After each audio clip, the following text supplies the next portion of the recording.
it's not Matt's fault because he had to just learn this new technique, because the doctors are like, if you keep doing this, you're going to have a problem that's like not repairable.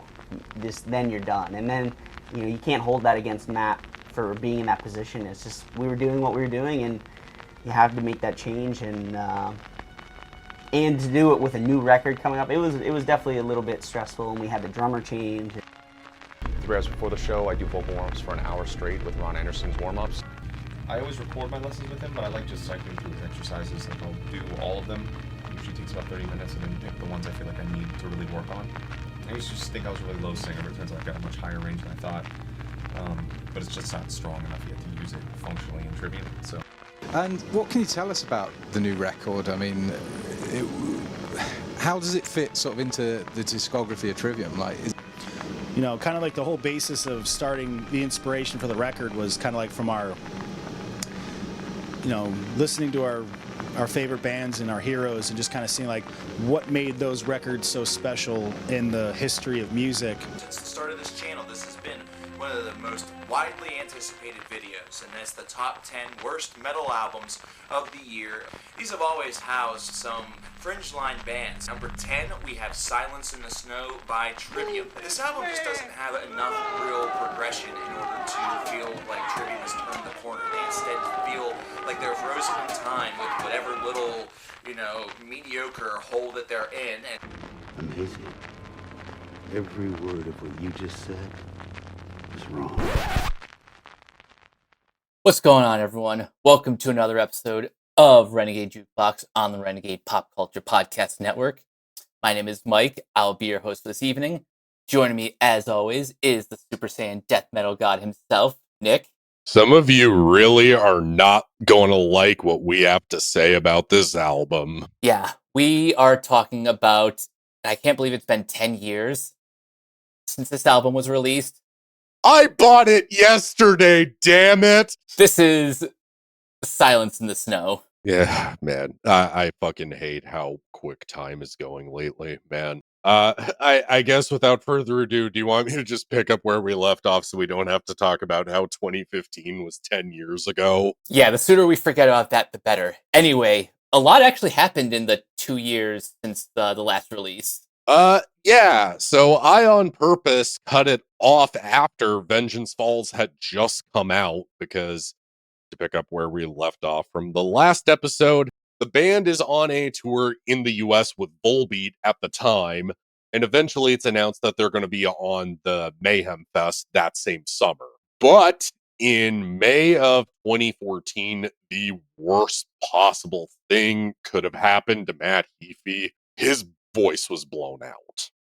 So by this point, they had already started working on a new record, but this also is just like, how the fuck is the band going to continue if Matt can't sing or growl? Yeah, that's not a position you want to be in. But one thing I do kind of remember from that era is a lot of the guest vocalists who were like finishing up that tour. Guest vocalists? When was this? Or maybe it was just like one show. I think there was like Howard Jones was on one show. That's the Sin in the Sentence tour. That's later, way later. Thank you for that. So it was just outright canceled. Like Matt really hates outright having to cancel tour dates unless eventually COVID will come into play. Don't you worry, but that's on a later record. And, him having to go home and be with his wife to be there for the birth of his kids. But no. So at this point, Matt really hates canceling goddamn shows. And the fact that his voice is shot, it was more than likely a huge confidence reducer for them. It was actually M. Shadows from Avenged Sevenfold that you wanted me to bring this up, that put him in touch with Ron Anderson, who would be his vocal coach. And I gotta say, that was probably one of the best decisions that he could have made. Yes, we'll tie that into the album in Uno Momento, children, but we have huge details and huge personnel details that we got to go over before hopping into the record itself. But the first one, Nick Augusto, shortly before Matt's voice was blown out, he had been, let's just say, let go from the band. Yeah, this is actually a pretty big loss as far as members go.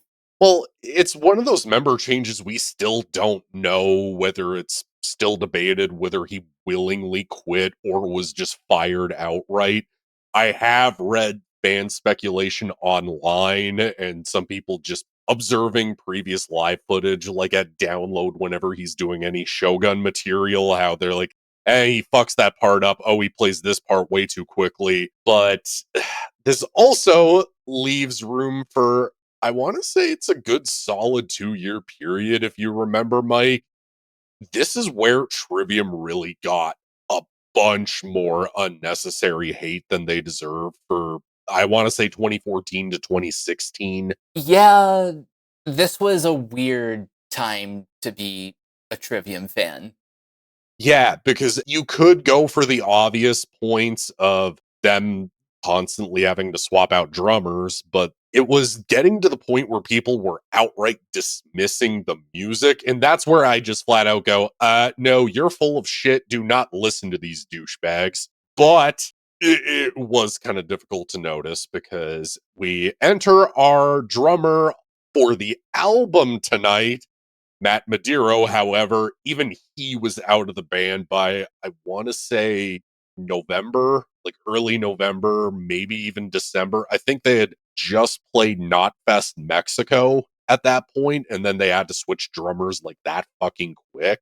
But regardless, by October, despite the shaky lineup of drummers, we would wind up getting Silence in the Snow. Mike, how hated was this album in your neck of the woods? Here's the funny part. Like, for preparation for this podcast, I tried to find, like, negative reviews of the album, but I ran into a roadblock because critically, this was actually pretty well received. The only negative review I recall is Rocked back in, like, 2015 was kind of, no pun intended, lukewarm on the record. I was just going to give you a hard time if you had used a lukewarm pun there. But no, it wasn't. It was Cover Killer Nation. But he was never a Trivium fan beyond like maybe a couple of records. But in my neck of the woods, this album in particular was just bizarrely hated. And just kind of observing the fan base just through like Reddit and Instagram and just other social media platforms. This is one of those Trivium albums where it's basically treated like it's the lowest of low. And yeah, that kind of just translated to my neck of the woods. So I don't know if you have anything else to really say about like, were you around like any fans back in the day that were kind of feeling this way? I vaguely remember this just being, maybe not like reviled, but it's certainly at the bottom of a lot of people's list. But really, at the end of the day, we're the ones reappraising this record. So, Nick, I have to ask, what did you think of this album? I think this is Trivium's most radically underrated and appreciated album, and it might just be a sign of great things to come out on the later records. Boo this man! Boo! No, I am dead ass serious about this. If you wanted Trivium to go back to using 7-string guitars, showing off what they're really capable of, granted in a 3.5 to 5 minute song structure, and on top of that, focusing on how killer the chorus game on this record is amazing. But it shows what Trivium are capable of in the context of a different genre, because Mike, we have to discuss my favorite topic in this entire series. Say it with me. Trivium is not a goddamn metalcore band. Silence in the Snow is not Trivium making watered down metalcore for the Octane audience. This is not Trivium trying to pander to Falling in Reverse fans or people who only pay attention to Motionless in White or Bad Omens and think that's how metalcore is, when Trivium have never been associated or affiliated with any of that garbage core. No, You want to know what Silence in the Snow is? Not a hard rock album like Wikipedia will tell you. I'm gonna go there. Trivium made a fucking power metal album. You're goddamn right they did. This album has more in common with Iron Maiden, Helloween, Powerwolf even, Yeah, than it does, like, I don't know, Breaking Benjamin, some of the other butt rock bands. yeah, like again, a lot of the stuff that'll get played on Octane. Just because, to be clear, Matt really only could sing. He didn't have his growl back up to speed in comparison to his singing voice. So some people have made the argument against this album that, it's them just doing the best with what they have at the time. But on that same note, I just got to say, like, Matt has always sung on the previous albums, really only in waves. In select, isolated moments, did it have purely growled songs.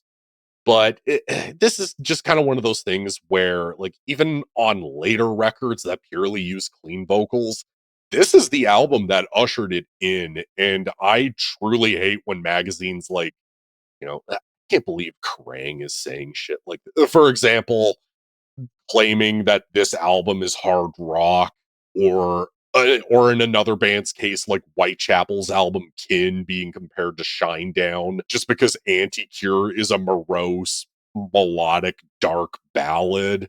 It's like, have any of these people heard of bands like Opeth for a change, or do they just pay attention to what's on the radio? Like, I don't think scene kids into actual metalcore bands understand other styles of metal and just call it butt rock. And Mike, care if I go on one of my famous rants and potentially piss some people off? You have the floor. I think I already assumed it at this rate, the way I'm getting so heated. But just to be honest, I'm going to offend a lot of people. I think you dipshits that think that this album is hard rock, or something like Kin by Whitechapel is butt rock because it has melodic ballads on it, you're fucking posers. I'm not sorry. You can call other stuff like Opeth butt rock all you fucking want. You don't know very much about metal, and you can cry about me in Finn McCunty terms all you want. I'm just gonna put you on mute and tell you to shut the fuck up. That's really the thing with that group of metal fans. They don't have an appreciation for the entire history of the genre the way I believe Trivium does. Yeah, exactly. And, I'm prepared to be called a boomer or just a hater of modern music. Like, me and Mike privately, we were talking yesterday about how deathcore is deserving to be more appreciated in the modern age for death metal. I mean, fuck off. That's all I gotta say. Is just fuck off. I'm right, deal with it. But before we start tearing into the track list, there is one other personnel change that I would be remiss if I didn't bring up. We have a new producer entering the picture, and it is none other than Michael Elvis Basquette. Mike, care to tell everybody what he's mainly known for? So he is mostly known for producing albums for Alter Bridge and their side project, Tremonti. Well, also Miles Kennedy's solo albums that he's done. Oh yeah, that too. And because I have to be cheeky and roast him a little bit, but also be aware, he did play guitar on Results May Vary by Limp Bizkit. Oh, right, that was him. Yeah, he was. That was actually how he got his foot in the door. Was he was a studio engineer, and they couldn't find anybody to replace Wes Borland. But anyways, I had to roast that just to be a little cheeky, but also be aware. Josh Wilbur of Lamb of God fame mixed this. Be aware of that name. He's going to be coming up in the next 3 episodes. But again, it's not if Trivium are abandoning metal for an Octane audience with this album.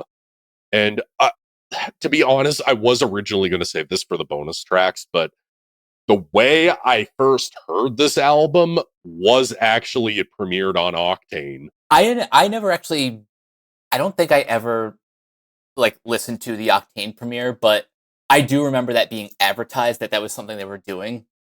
Yeah, it was admittedly pretty cool just to hear them, talk about the songs for a solid like 5-ish minutes and then, cut into the actual song. And they even I did not hear the bonus tracks until this year, to be honest, but we will comment on that in a minute. Mike, let's hop into our intro because this is the first time Ishan's been a part of a Trivium album. Yeah, this is like he and Matt have been friends for years, but this is like the first time we get to actually see their friendship like pay off. Yeah, and it's kind of a perfect intro for him to do for this album, especially given how based off of the first single we heard from it is. And I guess we might as well just before I actually hop into the main event song, Snøfall is actually what Matt Heafy called his signature guitars. Oh, that's cool. Yeah, that's why he had the plain white ones during that era, actually. But with that in mind, let's tear into not an intro, but an actual song. Silence in the Goddamn Snow. I'm gonna be honest. When I first heard it, I actually really fucking liked it. Same. I think the reason, like the obvious reason, is the return of the 7-string guitars. And as potentially useless trivia, but back up our point about how this album is insanely underrated and awesome, this was actually a Shogun outtake. That's probably subconsciously another reason why I really like the song. Yeah, the band literally just said, this doesn't work in the context of a proggy thrash album, so let's just shelve it for right now.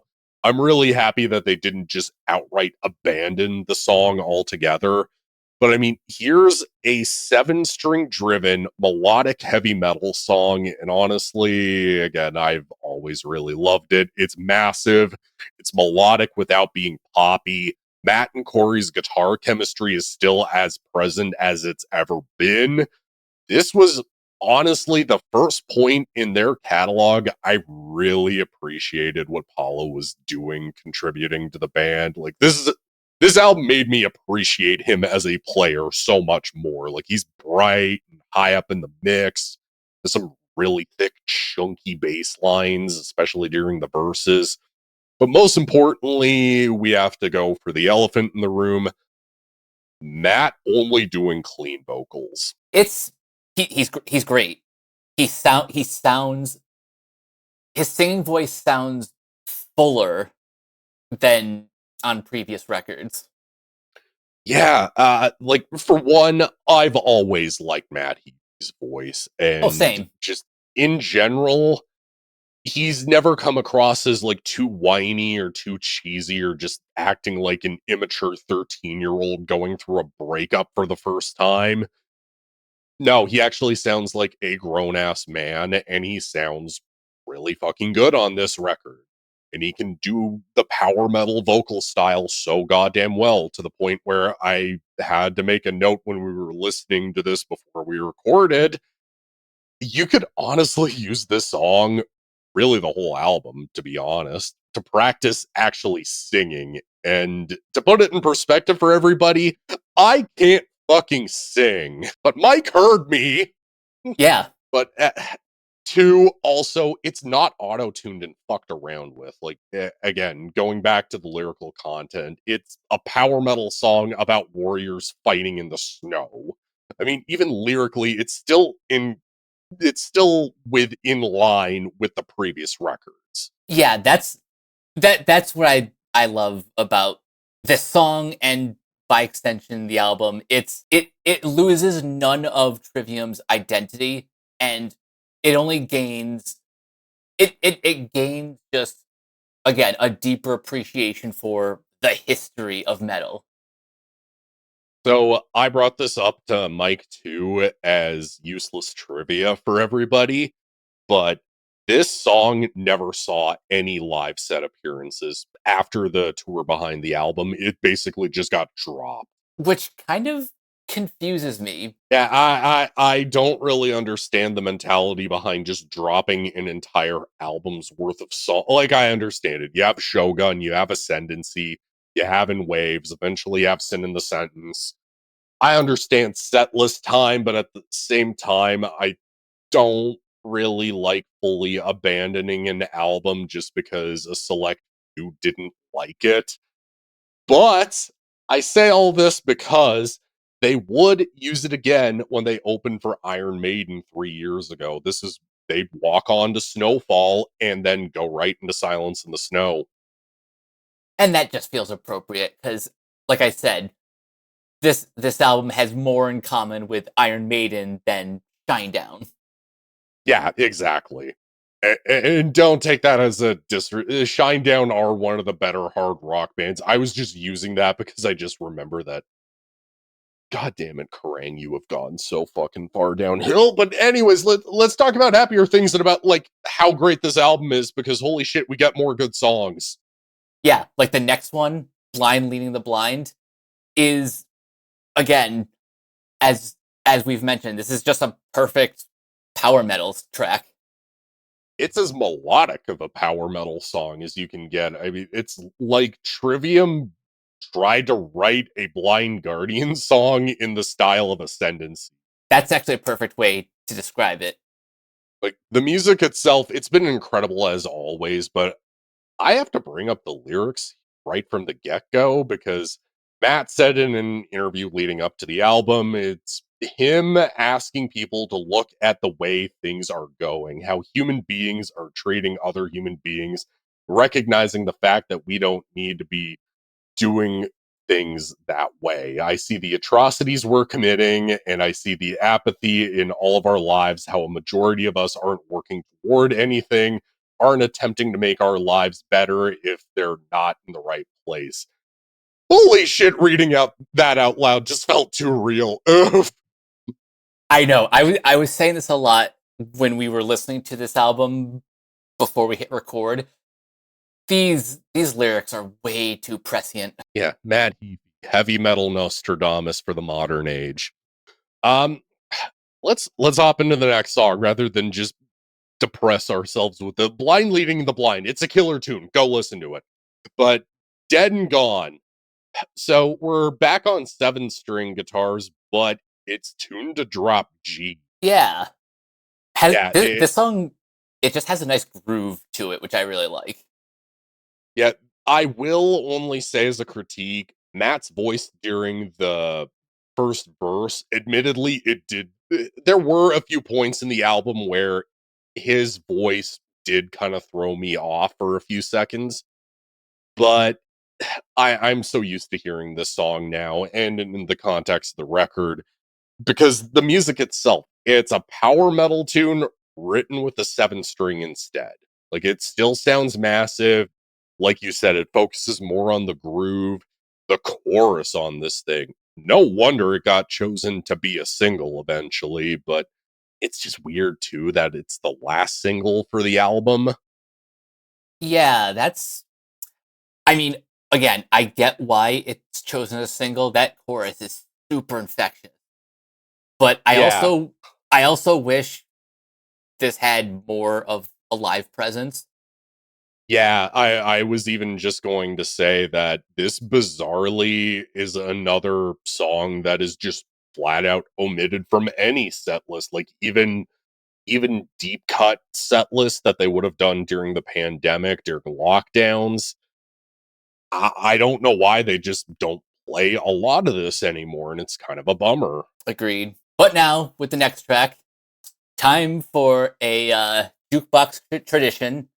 Nick, care to say it? Gladly. Best song on the album's next. Yes. So, The Ghost That's Haunting You, I'm gonna be honest, I think this might have always been my favorite song on the record. It's, aside from the big singles, I think this is the one I come back to the most. I don't know about you. I wasn't sure if this was my favorite, like, on the record, until I looked up my editorial that I wrote ranking Trivium's discography, and yes, it is listed. So, hell yeah, this song kicks ass.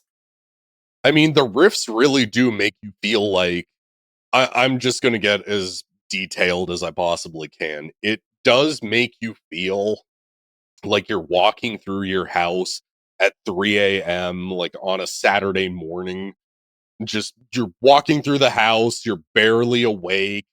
Only in this case, your house is haunted, and Matt Heafy is singing the best possible chorus that, guys, we needed to put a sample in here of this. So, because it's so fucking good, here it is.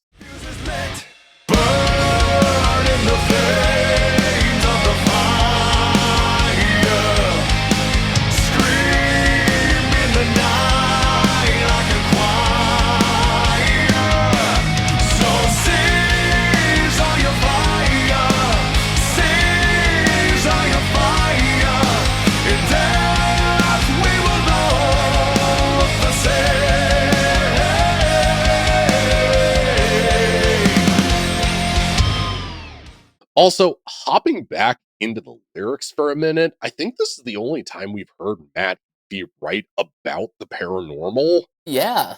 I didn't realize that this was the only time that subject came up, but it Hey, works. I guess first time for everything. Exactly. But the way he does it, he makes it sound a lot more universal. I've got the direct quote from him. He says, "I've never believed in ghosts. I'm not even considering that, but the fact that I keep seeing these shapes moving around in the middle of the night, kind of looking at me, there's probably a scientific reason why I'm seeing these things. Maybe it's something with my eyes, maybe it's an overactive imagination. It made me think of the fears we live in, the things that hold us back from doing something great. I want this song to be about acknowledging the fact that at your darkest, at your worst, don't allow your fears to overtake you. You can overcome your fears in the end." And I'm gonna get super personal about kind of just where my headspace was at when this album came out. It could add to my enjoyment of the overall record, but I think Silence in the Snow was an album I needed at the time, and Mike knows this. I had gotten my first girlfriend, and within 2 months, I'd found out that she cheated on me with her ex-boyfriend. Believe it or not, years later, she would admit that she fucked up, and that was completely her bad. And I'll admit, I got ultra aggressive and was like, "This is not fucking cool. I don't appreciate you treating me like this." But basically, I was at a really low point with that happening, and me kind of job hopping and not really knowing what the future looked like, and it was scary.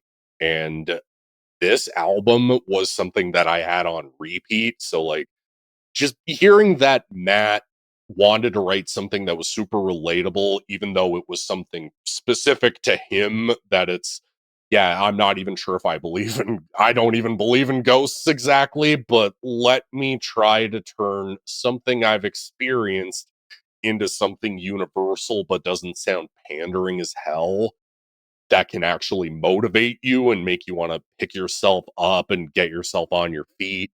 Because eventually I would get a much better job, stand up to this ex, and, basically part ways with her. But yeah, I don't think if it wasn't for this album, I don't know if I would have been able to continue the way I did. Yeah, that just shows like the power of these lyrics. And just to wrap up what you said and tie that into something that I say on the animation podcast quite often, the more specific you write a story, song, anything, the more universal it becomes. Yeah, I can get behind that 100%. So how about we start picking the energy back up again? Gladly. So pull me from the void. This is just flat out going for power metal territory. I don't know how anybody can construe this for hard rock one bit. This is probably the first time we're like half an hour deep into recording this. This is the first time I've really noticed Matt Madero doing a ton of double bass on this record. Yeah, we haven't really been talking about Madero's drumming that much, and I mean no disrespect to him on his own merits. It's just within the context of the band, he's unfairly sandwiched in between two better drummers that came before him and the better drummer that would come after. If we technically want to jump ahead of another drummer that didn't get to play on an album, but here's the thing. As much as we are defending this record, admittedly, his performance here is kind of nothing burger. Yeah, it's not bad. It does the job. I think at the time, one of my criticisms is that I felt the drums were maybe pushed a little bit too forward in the mix, but they still sounded fine. Yeah, exactly. But here's the thing that makes me look past that flaw. The guitars here are so good that it makes up for it. Exactly. And just musically and lyrically, I feel like this song is perfect to follow up Ghost That's Haunting You. I mean, again, the chorus is huge. It immediately gets into your head. When the riffs get really heavy, they get really fucking heavy. When they really go back into 7-string territory, they really take advantage of the 7-string guitar. But I also want to just bring this up.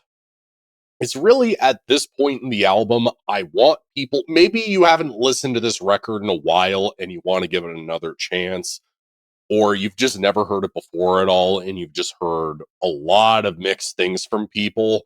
I'm just going to say, once you get to this point in the album, ask yourself, really? This is the album we're supposed to hate? Yeah, I would agree with that. Like, not to spoil too much of the rest of the album, but I think I've made this point before that Trivium does a good job of arranging their track list so that they have never made a top heavy record, and we're about to explain why when we get there.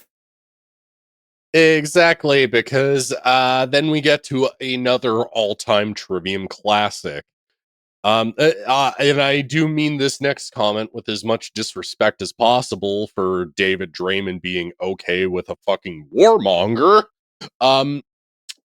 Mike, I think Trivium wrote the song that David Draymond isn't capable of helping the band write. It is hard to disagree with that. Yeah, Until the World Goes Cold is fucking awesome, and I will die on this hill. It really is like one of those stone cold classic songs that even if you've only heard it once, every other time you hear it, you just know you're listening to one of the all-time greats. Yeah, so at the time, this is where I have to address a lot of the criticisms being aimed at this record. This was mainly from a Metal Sucks article getting kind of concerned about it, but at the time, there were a lot of people trying to say that Trivium were going for All That Remains territory with this song. Wrong. No, no, no, no, no, no, no, pumpkin, bumpkin. Nuh-uh. Get some professional help. Maybe get your ears checked too, because this sounds nothing like that abortion that All That Remains put out earlier in 2015. Clean vocals, people, do not equate radio rock. I don't know why I need to repeat that. It is so frustrating because, again, going back to my history remarks, like that is a lot of like the earlier metal bands. They thrived off of powerful, clean vocals. Not everything sounds like, Asking Alexandria or Attack Attack. Yeah, exactly. And my thing with the All That Remains comparison at the time, All That Remains were doing radio rock while including pandering moments, pretending to be heavy, where this is a criticism I'd always make of them. And In Flames, sadly, were doing this around the same time, where they would drop the so-called heavy single first, and then they would go for the generic radio rock, almost quasi-ballad, the more melodic song, just a day later, basically. Trivium do not do that here. Here's the thing. As universal as the song is about basically persevering no matter what, no matter how badly you're being criticized is, it's still insanely well written. It doesn't feel like it's pandering or like it's from the perspective of a 13-year-old who somehow got a record deal. This is literally a huge melodic song that's infectious. It's designed to, it should be in arenas, frankly, but I don't know how Trivium aren't packing out arenas at this rate because people are fucking stupid. But like, just how heavy the guitar chugs can carry the song, the solo here. Honestly, I think that this is one of Corey's best achievements. It lands the killing blow and impact. It really does. And it's everybody who's basically pulling, minus Matt Madero, who we've already said is just kind of unfortunately nothing burger. But really, it's Matt, Corey, and Paulo pulling the weight and just doing such a great job at just going like, we've already delivered a great first half of this record and a great middle. Let's end this thing on as high of a note as we possibly can. And we only have 4 songs left. Holy shit. Yeah, this I believe this actually is the shortest Trivium record at 43 minutes and 12 seconds, not including the bonus tracks. Which is bizarre to me. Because here's the thing. Yeah. The album still feels like a full meal, even with the short runtime. Yeah, exactly. It's not like Vengeance Falls where it feels like you can more cherry pick your favorite moments and that's the experience and that's what you can roll with. Here, I feel more incentivized to listen to this front to back personally. Same.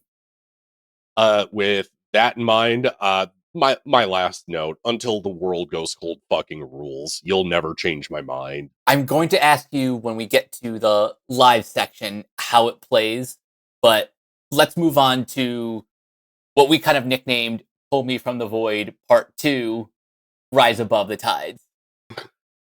Honestly, I do like this song, but like Mike just said, it really is Pull Me From the Void Part 2. It's still a good tune, but you could kind of copy paste my notes from that song over into this one, and you really wouldn't be able to tell the difference. Structurally, it's very similar. We're still in 7-string territory, but again, it takes very good advantage of the 7-string. This is another one of the few moments where I notice Matt Madero doing more double bass work and getting to be a little bit more creative. But yeah, I can't say that much that I haven't had already. But the "We're Lost Forever, We're Lost Together" refrain, that's honestly the best part of the tune. Yeah, I have to agree with you there. So you asked me this about, again, I feel like just hopping into the next tune, but I'm going to start it off by saying this. You asked me if this might be the Dying in Your Arms of the album, and I'm going to be honest, I think this album is actually exempt from that. Yeah. Like, even when addressing this song, the thing that's killing me, I don't think it's too much of a hot take to say that this song is better than Dying in Your Arms. Yeah, I'll back Mike up on this one. I mean, we're still dealing with a melodic power metal album. The song really does have a killer guitar solo out of it, but I'm really just gonna be honest. This was never one of my go-to tracks when listening to this. It's still in line with the rest of the album, but believe it or not, the closers are the ones I never jammed as actively, even back in the day. And it's a shame because Beneath the Sun exists. Yeah. Beneath the Sun is just awesome. I mean, this and the closing track, which we'll get to in a minute, but It's a killer tune. They both go together super well, almost in a progressive way, but it still has its own identity where it's still hooky.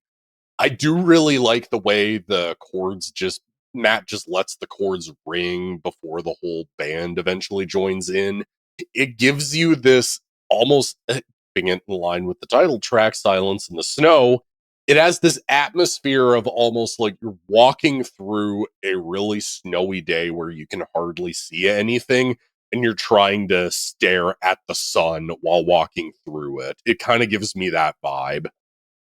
Yeah, that's a really nice, really nice image that you painted about this track. And again, we've been saying this about pretty much every song on this record, but the chorus really hits.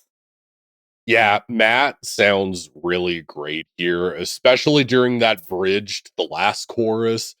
Even I didn't even take notes on this, but it's so memorable that I just went, is that Paulo layered on top of Matt's layered vocals? Like I could kind of notice that they both were layered on top of like Matt's singing of the last section of the song. Like you could notice it. It is nice to hear if that is in fact Paulo. I enjoyed actually getting to hear him on the record and not just live. Yeah, it's some nice little production ear candy that I could 100% roll with. And again, Paulo has so many chunky bass notes throughout this song that it's how can you not appreciate it? But oh my god, the fact that we're almost at the same length as the album recording this right now, man. I'm just realizing this. Oh yeah. Um, because yeah, we're officially at our last track, "Breathe in the Flames." Opening this with acoustics was 100% the way to go with this. It feels like a proper closing track for the album. It's back to high energy territory, more double bass going on. Matt sounds really good here, getting to show off again what he's capable of just exclusively with clean vocals. The riffs are killer. The chorus is immediately in your goddamn brain with those walls you build will burn you down the same. I totally butchered that, but you got my point. As soon as you hear it, you will be singing this all goddamn day. And again, everybody in this band, aptly for a song called Breathe in the Flames, are on fire.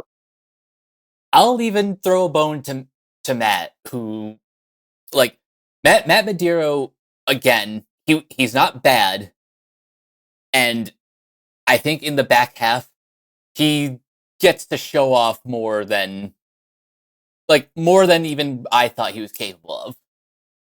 Yeah, exactly. It's just unfortunate knowing that his next career prospect is joining the crappy octane core rap metal band From Ashes to New. But let's not ship him off just yet, because even though we finished the album proper, like we finished this delicious meal, but now we're hungry for dessert. Yeah, so I mentioned this earlier that the album had premiered on Octane back in the day, and I had an entire section where I was just going to bring it up at this point to talk about the bonus tracks.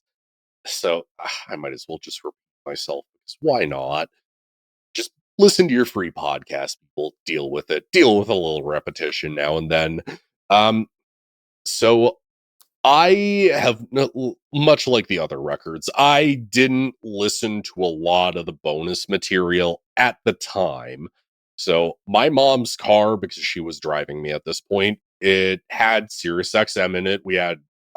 Eventually we got away from our free trial, and then as a birthday gift, as an early birthday gift, I think my grandparents were just like, "Hey, Nick is in the car a lot. Let's get him SiriusXM so he can hear liquid metal and always have that on when he's going to work."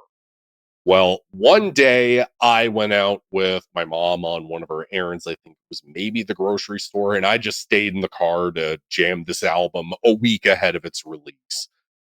But I was dumb and I skipped the bonus track section, and that was a rookie mistake, even for me. And we begin with, again, burying one of the leads. One of my favorite tracks, not just on this record, but honestly, one of my favorite Trivium songs, period, Seize All Your Fire.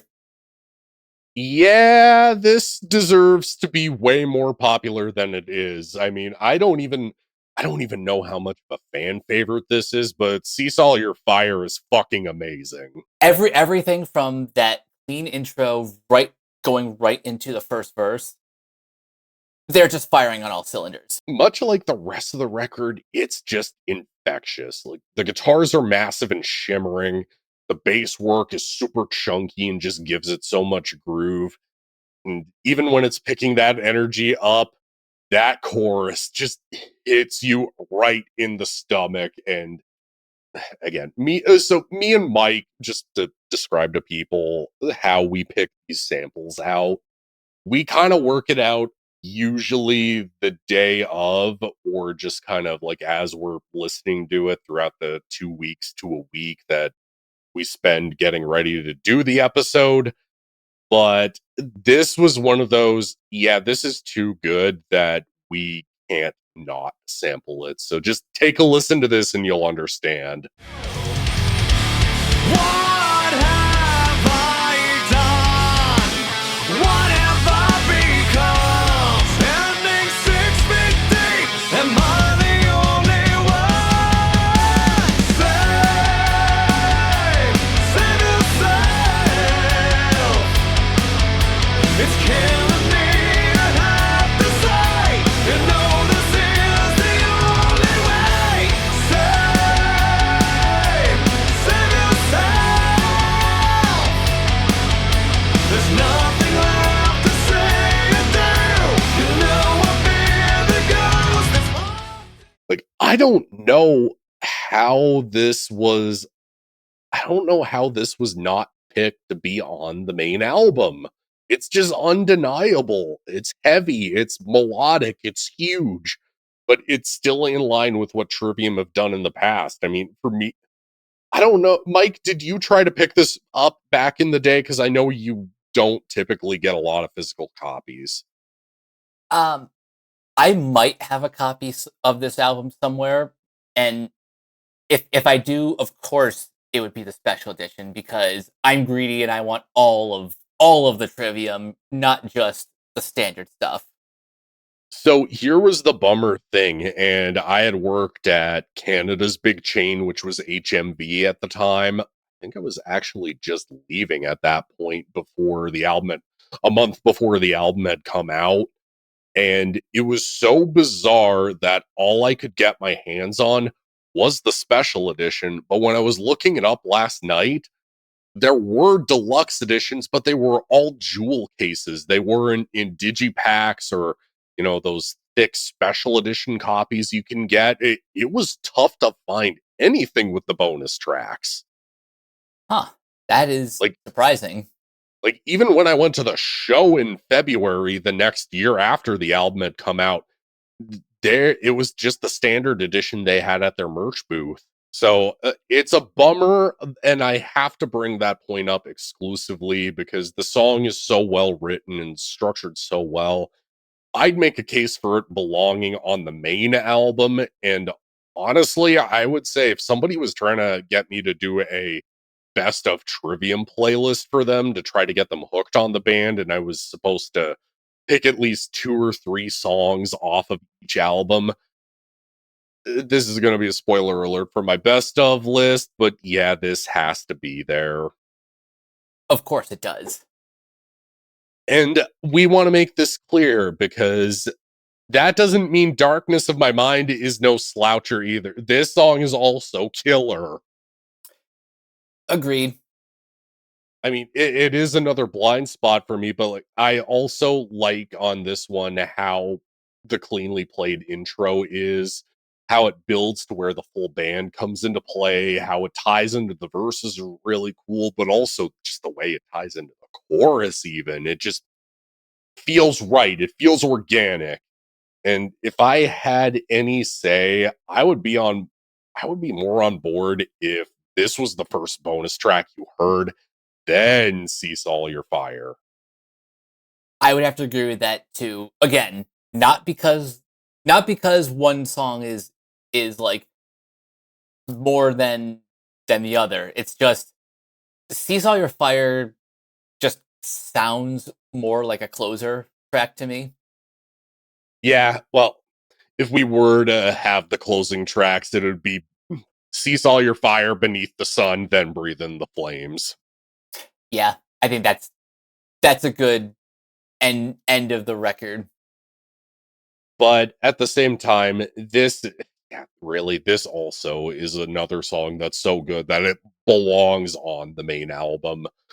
I mean, I don't honestly know how bands pick out what becomes bonus material, if it's something that Roadrunner mandates, but this is 2015 at this point. This is when Spotify and Apple Music and unfortunately, like, even Tidal was becoming a thing at this point. I don't know how bands pick what ends up becoming bonus material. Especially if it's not necessarily a concept record where the track arrangement has to be like so specific. Like if it is just like a collection of songs, it would be really hard to, I guess, kill your darlings and say, no, these are bonus tracks. Everything else is the record. Yeah, and it's bizarre too in the streaming age where even the bonus tracks just because that was the thing I even brought up to a coworker about hearing Cease All Your Fire for the first time. He was like, I thought that was just on the main album, and I kind of hate that Spotify has muddied the waters like that. Yeah, so but again, the song is so good that anyone listening to this for the first time on Spotify or any other streaming service, I don't blame you for that confusion. And I guess my only closing note with this song and really the album as a whole, sometimes let the other songs be on the album, guys. Just make it work. Somehow, just make it work. Agreed. But we might as well hop into best songs on the album. So, Mike, do you want to go first? And you know what? I'm not even going to take a guess. I'll just save it for the end. Okay, so my favorite tracks are Silence in the Snow, because of course, Dead and Gone, The Ghost That's Haunting You, Pull Me From the Void, Beneath the Sun, and Breathe in the Flames. I opted out of Dead and Gone. You were very close. I put Until the World Goes Cold in mine. So yeah, for me, title track, Ghost That's Haunting You is the best song. Till the World Goes Cold, obviously. Pull Me From the Void, Beneath the Sun, Breathe in the Flames, and then the rogue choice for both of us, Cease All Your Fire, because it deserves to be here. Exactly. But we're not even done yet because Nick is the live environment expert. So I'm gonna go right ahead and jump into the main question I wanted to ask. How great is Until the World Goes Cold live? It is majestic as hell. Everybody sings along to it.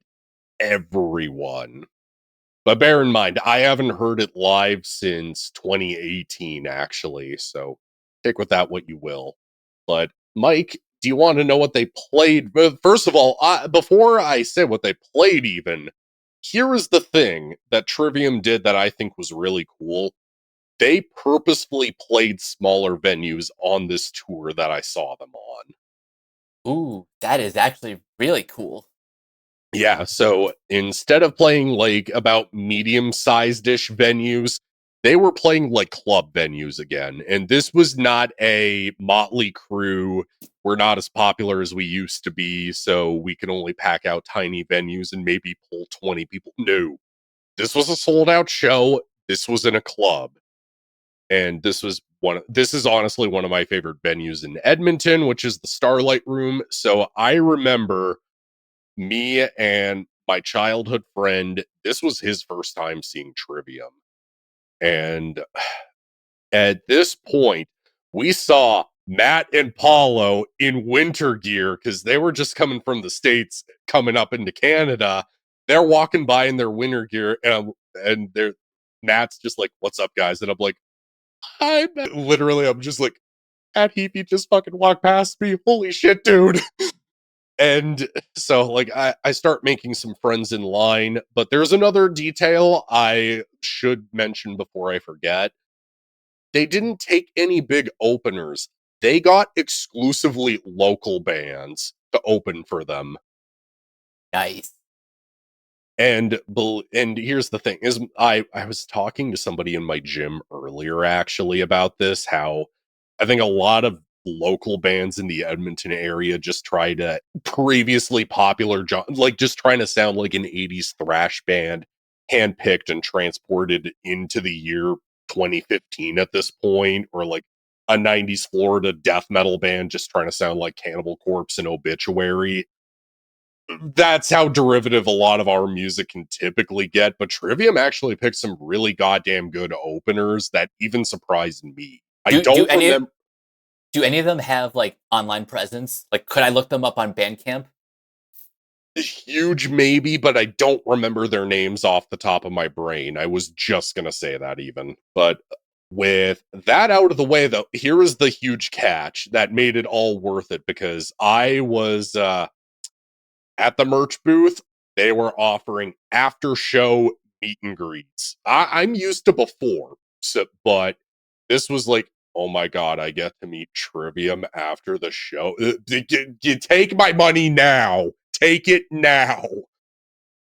So bear in mind, though, throughout this entire show, it's already a sweaty club, and at this point, my friend at the time, he came from Red Deer to go see this show, which is a town about half an hour, 45-ish minutes away from Edmonton. He came to the show, and there were these two girls that were pushing their way up to the front and being huge pains in the asses, to the point where I almost was getting pushed off of the rail, and well, the stage, because there's no rail at this venue. I was getting pushed off of the stage, and I'm like, no, I'm staying up front the entire show for Trivium. You're not making me move. And they kept trying and trying and pushing. So my friend got the genius idea every time they had water bottles thrown their way. As soon as they got their hands on one, he just snatched it right out of their goddamn hand. It was mean, but also it's like, girls, you know he's a bigger Trivium fan. Do you see him headbanging? I guess with that out of the way, the set list. So obviously Snøfall was the intro, goes right into Silence in the Snow. But then this is my first time hearing Into the Mouth of Hell We March, and believe it or not, I have no major memory of hearing this for the first time. Interesting. But even weirder is that they played Strife right after. Yeah, usually they would save that for like the back half of the show, but hey, I was having a good time. But then immediately after, this is my first time hearing Rain live. Oh, nice. Yeah, you can bet I lost my mind. And then hearing this was where I really started appreciating Tread the Floods more. Then I don't have any memory of them playing Built to Fall afterwards. I'm just like, I think it just went past my brain. Maybe it was the crowd at that point just getting irritating to me. But then immediately after is Like Light to the Flies, and guaranteed I lose my shit during that.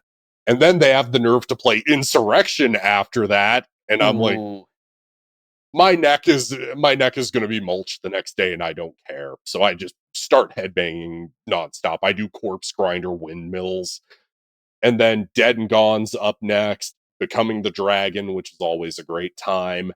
Down from the Sky, always a great time. Until the World Goes Cold. This was the cool thing that they were trying to do when pushing it as a single. Again, this was back in the pre-streaming days. This was back when like trying to get your band to promote themselves on social media was really huge. So Trivium in every city wanted people to call their radio stations to get them to play Until the World Goes Cold. That's how they would announce they're playing the song. Oh, that's that's a cool way to boost any song, is by just building building that demand. Yeah, exactly. And it was bizarre too that only maybe a few stations picked it up, but I don't even think radio stations do that kind of thing anymore. Yeah, that seems like a thing of the past. Except for Liquid Metal has this segment called Listener Domination, where actual fans will be like, "Yeah, I'm taking over for like the next hour, half hour, whatever." Yeah, exactly. And then the next two songs to close the show out, they're the obvious ones. They're the usual suspects. Wholehearter on the Strings of Your Martyr, always an amazing time. And then Capsizing the Sea starts, and I have this vivid memory, and I have to tell the story where there was somebody behind me. I knew they were trying to get my spot up front. And I was like, I am going to headbang so hard and whip them right in the face with my hair. So, Capsizing the Sea starts. My hair is dreadlocked from all the water being drenched on me from the sweat. I am ready to lose my shit. In Wave starts, and then no, I'm just fucking giving it. And then I can feel hands go up, and they're like, "Stop, stop! You can't keep doing that." I'm like, "Watch me." So the show ends, and I actually catch one of Corey's picks, and it's still in my old iPod box from back in the day with my pick from Matt. And then we go downstairs before the Starlight Room has a restaurant downstairs beneath it now. But back then, there was a second venue, which was the downstairs area. But that was where everybody who bought the meet and greet was shuffled down. And we waited a solid, I want to say 15, 20-ish minutes. And we even got copies of Silence in the Snow to get signed. We waited patiently. And then the guys showed up. And it was the best half an hour ever. That's awesome. Yeah, I mean, one detail I forgot. So Paul One, he joined the band after Matt Madeira was basically removed from the band, let's just say. And it was cool meeting him, knowing that that was like one of his first times coming to Canada and everything. But then immediately after, I remember Matt Heath comes up to me, and I really try to maintain my cool, but I also tell him how much Trivium fucking mean to me. So I tell him the story of, this is where I'm going to go into real territory again. It was him, I think, doing that one university talk about failure. It was either that or a different one altogether. I could be wrong, but it was him talking about a younger Trivium fan who was really into them, and he ended up taking his own life. And Matt gave some speech about how powerful music can be, that life is worth living, and given how bad my depression can get, I don't know if I can act on something like that, but given how hard things can get, especially like in the last 7 months alone, shit has gotten really difficult. And I'll be honest, even doing this Trivium series for Jukebox, it's kind of given me a second energy once we're done an episode, to be honest. This is why I am glad that we're doing this. Yeah, so I obviously not including any of the podcast stuff. I say that to Matt, and he's really happy that I kept going. And he was like, dude, I'm happy you're still around. And he immediately, me not expecting it, he just goes and gives me a huge hug. And Matt is just one of the best human beings on the planet. Dude, I was taken back. I was like, holy shit, dude. I did not expect that to happen. Paulo was very, it seemed like he was just kind of done with the show. It was more just kind of a, hey, how you doing? You know, told him how much I love the band, how great of a time I had at the show. He signed my album. And then it was more Corey I got to talk to for a solid like 10-ish minutes. I was still kind of playing guitar at that point, asking for advice from him.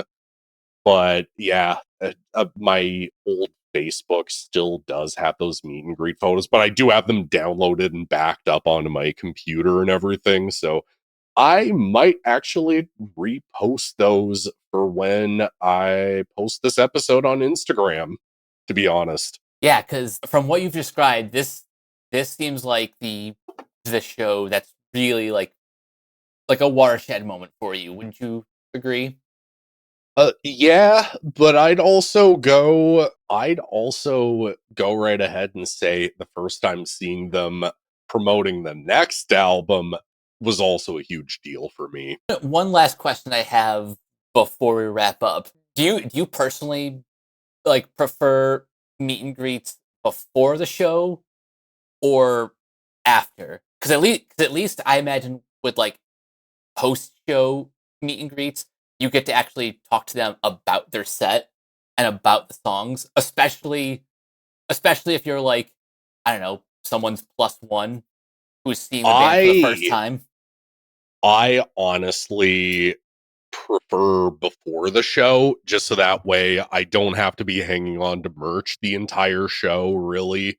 That I can at least go put it away in a friend's car or something, because I did bring all of my Trivium CDs in case I wanted to really get them signed. And again, this was when HMV was still open in Canada, so I was like, worst case scenario, I'll just go rebuy them sometime in the next month. But no, while after shows can be okay, I just find I end up looking better in the photo because my hair's not all knotted and I don't look like I just headbanged for 2.5 hours. Yeah, I guess when you put it that way, before does sound a little better. But it was a cool, unique enough experience, especially going home and it just snowing nonstop. It was kind of the fitting finale to the night. Yeah, that is just way too perfect. But we might as well just go over our closing thoughts on the record. So, closing thoughts are, if you haven't listened to this album in a while, or if you're a new Trivium fan, like give this its day in court, because it's not going to be one of their best. We'll talk about that later. But just as a solid like get in get out power metal record, this thing is awesome. I actually would make an argument for it being one of the best. Like, it's obviously not going for Shogun, it's not going for Ascendancy, it's not going for 2 of the 3 later records, but this is a very misjudged and overhated Trivium album. I understand, again, I have my Trivium albums I prefer over others. Again, I am going to be putting Vengeance Falls really low on the list, but I think this is a considerably better album than Vengeance, really. It has more in common with European power metal than it does your average Octane Core playlist. It's sheer ignorance on the audience's part trying to control the narrative to me. I think Trivium really nailed the sound on this record. And, to give the other side's argument credit, they did make the best of a bad situation with Matt's voice being blown out. Now, was I expecting them to stick with this style moving forward? No, I wasn't. You'd have to be honest with yourself and, just admit the facts are the facts. This was not going to be an album that sustains a career.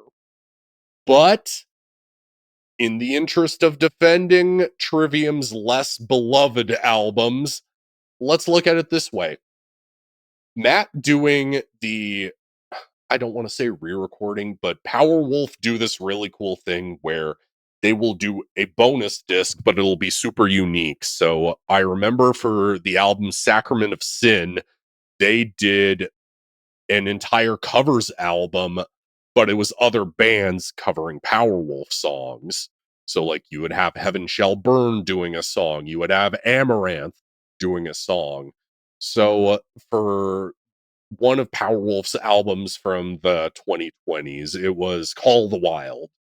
It was the same Powerwolf songs from previous albums, but they would have big metal guest stars appear on the cover versions. I don't know what else you would call it, but look at what Matt Heafy does on on his version of Fist by Fist, Sacralizer Strike.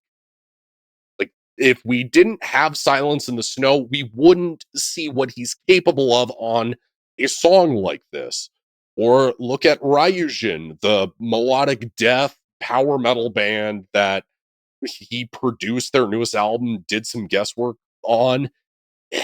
I would make the argument we wouldn't have as good of songs like Shadow of the Abattoir or Other Worlds if it wasn't for this album. Yeah, that's why I will never be one of those people who like talks down at this record. It's too important to what the band will go on to do in the future. Yeah, exactly. And I want to have this loop around back to the Crusade episode and just say that I do think that Trivium are still smart going forward when it comes to albums that aren't nearly as beloved. Like, look at how the Crusade made way for Shogun, or look at how In Waves paved the way for the rest of their albums on the whole. I would personally make the argument that the next album, it doesn't abandon anything that they do on Silence in the Snow at all. And I think it's really just a testament to how underappreciated this record is, and I think that it deserves more credit than what it gets. But I guess with that in mind, Mike, I'm not going to spoil it for everybody, but I will just say this. Trivium, I don't want to say bounce back, but holy shit, do they come back with a vengeance. That is a great place to leave off for the next record. But until we get there, Nick, where can everyone find you online? Before I say that, yeah, Trivium basically prove all the naysayers. Fuck you, you're wrong. So where you can find me, it is Super Saiyan Death Metal God on Instagram. I mainly post album covers, movies I'm watching, albums on vinyl, my vinyl and CD copies, my Blu-rays, my chess tapes, 4K, video games I'm playing, concerts I go to. And yeah, just go binge like my page. The algorithm is a bunch of bullshit and I fucking hate it. Fuck you, Zuckerberg. I am surprisingly pissed off this entire episode despite being in a good mood, but just binge like my page. I do appreciate it. I do shout outs for people, and I will do collaborations with people and give them shout outs on my page for binge liking me. So thank you if you already do that, and thank you if you do it today even. Hell yeah. And you guys can find me on various social media sites at Captain K42. You can check out my quick thoughts on letterboxd.com/CoachK42. And you can follow Renegade Pop Culture on Facebook and Blue Sky at Renegade Pop Culture. You can also find us on YouTube, on Podchaser. Consider supporting our Patreon at patreon.com/Renegade Pop Culture. Listen to all of our podcasts on Spotify, Apple Podcasts, or wherever you listen. And last but not least, everything can be found at renegadepopculture.com. Need to escape? So do we. That'll do it for this episode of Renegade Jukebox. We will catch you guys later. Nick? Breathe in the flames. The walls that you built up will burn you down the same. Burn you down the same. Burn you down the same.